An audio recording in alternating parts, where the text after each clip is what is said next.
Hello and welcome to Castanet's Week in Review. I'm Jen Zielinski. Our top story: Oliver Fire Chief Dan Skyros is being hailed a hero. This after he saved an 8-year-old boy from a burning motorhome. Skyros just so happened to be near Centennial RV Park when he smelled smoke. There was a couple guys with garden hoses fighting the fire through the door, and we had no idea that there was anybody inside as of yet.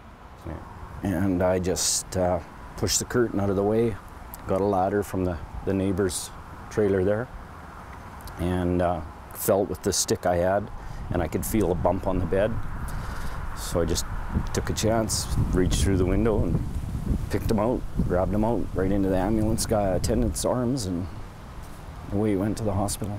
The boy had to be flown to the burn unit in Vancouver, and while he is reported to be doing well, he does have second-degree burns on 40% of his upper body. An early morning blaze sent one man to hospital and destroyed a heritage home on Burn Avenue this past week. The 3-alarm fire was well underway when crews arrived on scene. 5 people have been displaced because of the incident. The cause has not been determined. A former Kelowna hockey player has died after smashing into a log boom on Okanagan Lake while riding a jet ski.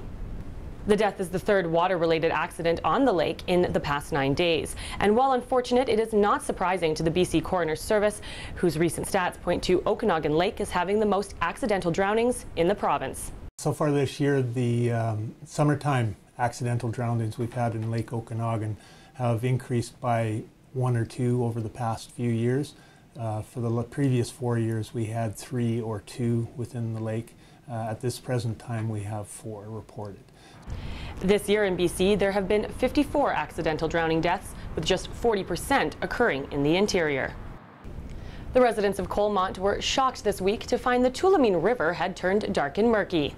A small tailing spill from the Basin coal mine breached an emergency containment pond and made its way into the river. Interior Health says there is no impact on the drinking water, and it is not believed there will be a negative environmental effect. City Park will be undergoing a redesign, and while there's no budget in the current 10-year plan, some residents are not happy with the anticipated changes. City Council has put forward the idea of moving Veendam Gardens, removing the Kelowna Lawn Bowling Club from the park, and adding a visitor information centre. Basically, I said, why, what is the plan for the Lawn Bowling Club? Why do you want to eradicate it? Why do you want to change the park that's beautiful anyway? And why would anybody put traffic through a park and park cars where you've got children playing? The next step in the City Park concept plan is for city staff to discuss the building of the information centre with Tourism Kelowna.